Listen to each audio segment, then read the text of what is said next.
Putin throws nuclear threat after Ukraine fires U.S. missiles. It is not the first time that they threaten with nuclear escalation, which is completely irresponsible.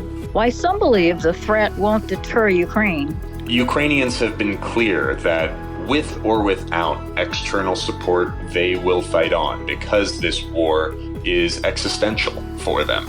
Today is Tuesday, November 19th, and this is The Issue from VOA.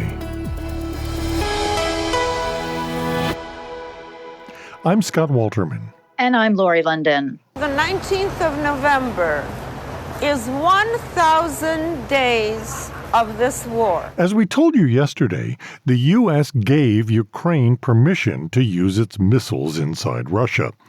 Something Reuters correspondent Zachary Goldman says Ukraine has been asking for a long time. Ukraine used a U.S. missile system to strike deep into Russian territory for the first time on Tuesday.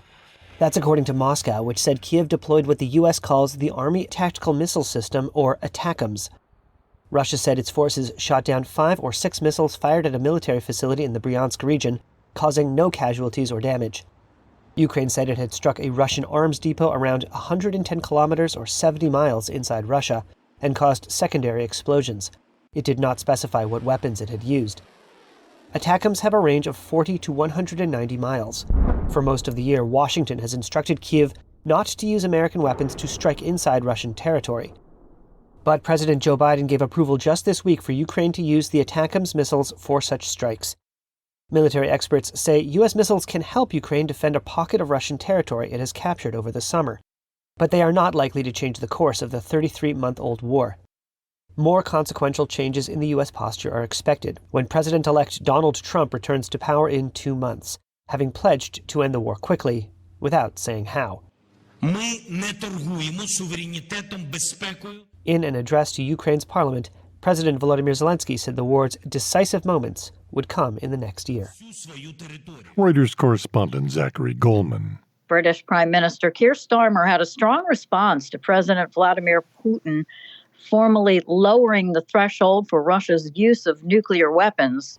There's irresponsible rhetoric coming from Russia, and that is not going to deter our support for Ukraine. We're now on day 1,000 of that conflict. That's 1,000 days of Russian aggression, 1,000 days of sacrifice in Ukraine. We have stood with Ukraine from the start, and I've been doubling down in my clear message that we need to ensure that Ukraine has what is needed for as long as is needed to win this war against Putin. And at the same time, the Kremlin announced its new nuclear policy. Russian Foreign Minister Sergei Lavrov said Moscow believes nuclear weapons would act as a deterrent to nuclear war. We are strongly in favor of doing everything not to allow nuclear war to happen. It seems to me, Lori, to be a little confusing. They're saying that we believe that just having nuclear weapons is a deterrent to using them, thus avoiding nuclear war. But they're the only ones talking about nuclear weapons. Lowering their threshold to how they can use them. Well, it's a scary conversation, and I think that everybody around the world agrees that when the nuclear conversations come up, it's a frightening thing because obviously it would be unfathomable. Unthinkable. So let's get some perspective on all of this. Joining us now is Doug Klain, nonresident fellow at the Atlantic Council's Eurasia Center. Is this more saber rattling, or is it to be taken seriously, or both? So on the issue of Putin altering Russia's nuclear doctrine, I think that this is really in line with much of the same nuclear saber rattling that we've seen from Putin, from Russia, for the last 1,000 days. This is, I think, a calculated escalation on Putin's part. Russia has known that a decision like this from the U.S. to allow Ukraine to use ATACMS and Western weapons inside Russia. They've known that a decision like this is coming for a while, and they've been figuring out how to respond, how to message it, and how to try to deter the U.S. from allowing Ukraine to do that. And for much of the time, Russia has been using nuclear threats to deter the U.S. from allowing Ukraine to strike these military targets with American missiles, ATACMS. So the same underlying dynamics that make it unlikely Russia will use nuclear weapons in this war, or to use nuclear weapons against NATO, I don't think that those have changed. They understand that there would be catastrophic consequences from the U.S., from NATO, if Russia used nuclear weapons. They have made these threats before, and this is no different, I think. So I do not take this alteration of the Russian nuclear doctrine to be some dramatic escalation and dramatic change. It's a calculated choice by Putin to respond to a conventional change in the war. And they didn't even really threaten nuclear weapons use. What he said was any attack against Russia with weapons from a nuclear nation meant that they were at war with that nation, sort of. But can't you say the same thing for, they're using Iranian weapons and Chinese weapons and North Korean weapons, all three nations of which are nuclear nations? Well, almost nuclear if you're, Iran. Yeah, I couldn't agree more. Russia likes to talk about escalation, but for some reason it's never escalation when Russia acts. It's not escalation for Russia to be sending Iranian drones and North Korean missiles at Ukrainian cities and civilians and Ukrainian military targets. It's not an escalation for Russian and North Korean soldiers to be fighting and killing Ukrainians. But somehow it's an escalation. It's an act of war. It's unacceptable for Russia to actually face some consequences for this, for Ukraine to receive American missiles and strike legitimate military targets in Russia that are critical to supporting Russia's invasion of Ukraine. It's escalation when Ukraine defends itself, but not when Russia attacks Ukraine. That seems to be the message from Moscow. So why do you think the Biden administration waited so long to make this decision? Is it a meaningful thing, or is it just going to serve to potentially escalate things further? So I don't know that this move is going to potentially escalate things further. I do think there is tangible good and tangible benefits to Ukraine's defense that will come of permitting it to use ATACMS inside of Russia. For one, there are more than 250 military or paramilitary objects inside of Russia that are critical to the invasion that have been identified by the Institute for the Study of War. Things that are in range of Ukrainian ATACMS that could be destroyed, but up until now, it seems, were protected only by the White House's restrictions on Ukraine. Russia has known that the White House restricted Ukraine on what it could strike inside of Russia.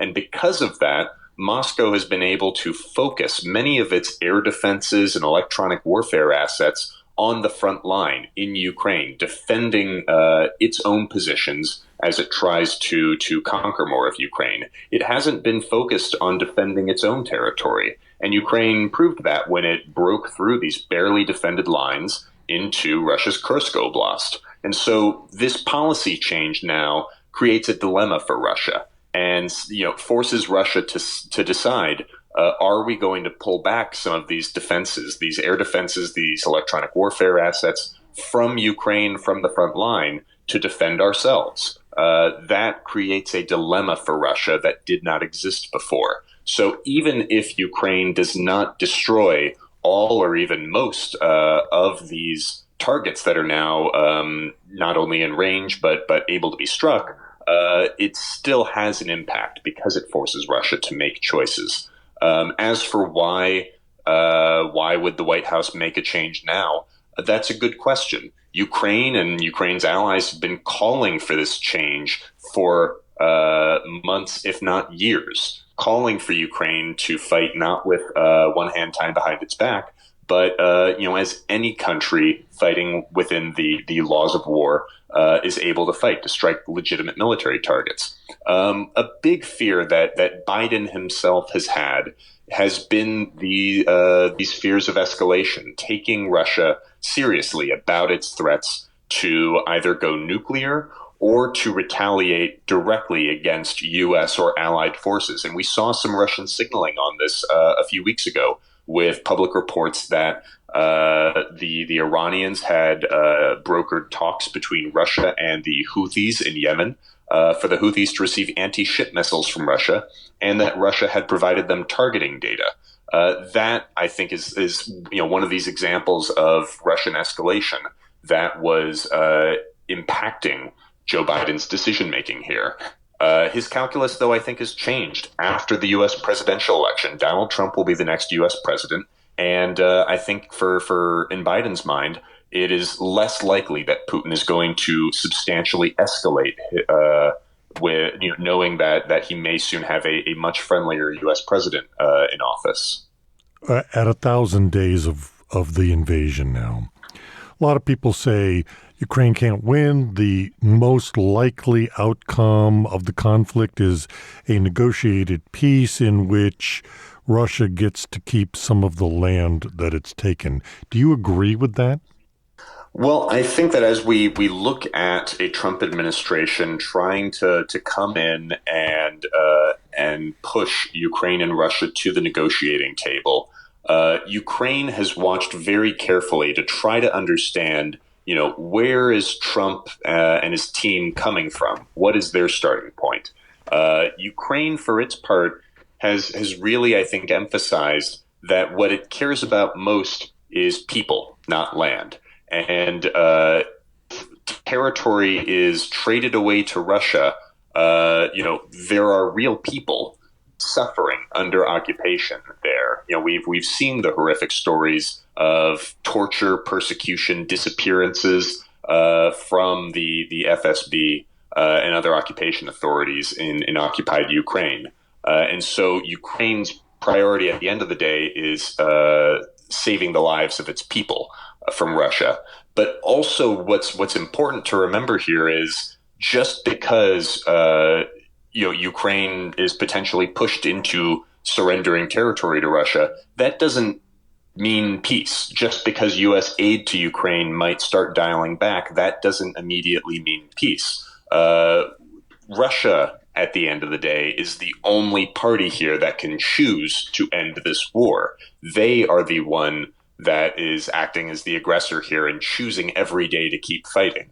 And Putin at this time has not had an incentive or a reason to change his calculus, thinking he can keep fighting, he can keep getting more. And so until Putin's calculus is changed on the battlefield, whatever temporary ceasefire is, potentially achieved, it's only going to last as long as Putin allows it to last. His goals have not changed. He still wants to overthrow Ukraine's democratically elected government and conquer Ukraine and subjugate it, bring it under Moscow's domination. That is the thing that has to be changed at the end of the day. Will Europe step up? I think the answer is yes. Europeans have been watching what's happening in the U.S. All year, and they, I think, have seen that even if Trump had lost the election, the U.S. is getting less of an appetite for supporting Ukraine, for supporting Europe. And the U.S. is starting to draw back in on itself, in a way that I think is reminiscent of the 1930s when we had the original America First movement. And that goes beyond just Trump. That's a broader trend in U.S. politics. Europeans are looking for new and unprecedented ways to step up their support for Ukraine, to step up their own ownership for European security. Just a few days ago, the EU took the unprecedented step of actually directly using funds for military procurement for security. That is a new thing that is happening. And there, the center of gravity, I think, in Europe is also changing quite a lot because of this. We are seeing the eastern flank, the Baltic countries, Poland, those that are directly bordering Russia and directly bordering this war. They are taking on a much more vocal role in calling for, European security and defense. They're partnering, I think, more with the UK, with France, and trying to step up where, many Europeans, I think, had looked for Germany to take a leadership role. Germany right now is dialing back its support for Ukraine, decreasing its military aid, and, going through a crisis of government. We'll probably have a new government sometime next year. So the answer is yes. The U.S., if it dials back its support for Ukraine, Europe is looking to step up more, but they have a very, very long way to go. There's a reason why the United States has been the provider of the majority of military assistance to Ukraine. It's because Europe quite literally does not have the military assistance to send. They have to start building, and they have to do it now. So can Ukrainians really survive without the U.S.? Yes. Ukrainians have been clear that with or without external support, they will fight on because this war is existential for them. They saw what happened in Bucha. They've seen how Russia's war is not just about taking this or that piece of land. It's about destroying the very idea of being Ukrainian and destroying anybody who claims to be Ukrainian. This is not a war in their minds that can just be stopped by signing a piece of paper and trading away a little bit of land. It can only be stopped when Russia is stopped itself. Doug Klain, we always appreciate your perspective. Thanks so much for taking the time to talk to us. Absolutely. Always happy to chat. Doug Klain is a non-resident fellow at the Atlantic Council's Eurasia Center. Scott, I really learned a lot from him in that conversation. Just hearing so much of a broader perspective. It's also interesting that he's one of the few people that we've talked to recently that says, I think Ukraine is going to go to the end, and I think they could potentially win with Europe's backing. Right. We've talked to a lot of different people and analysts and experts on the topic who've said, there's no way Ukraine can survive without U.S. support. And it'll be interesting to see if Ukraine remains Ukraine. This has been The Issue from the Voice of America. On behalf of all of us here at VOA, thanks so much for joining us. Follow The Issue on X and Facebook at VOA The Issue. And to get news whenever you want it, go to our website, voanews.com. In Washington, I'm Lori London. And I'm Scott Walterman. We'll talk to you tomorrow.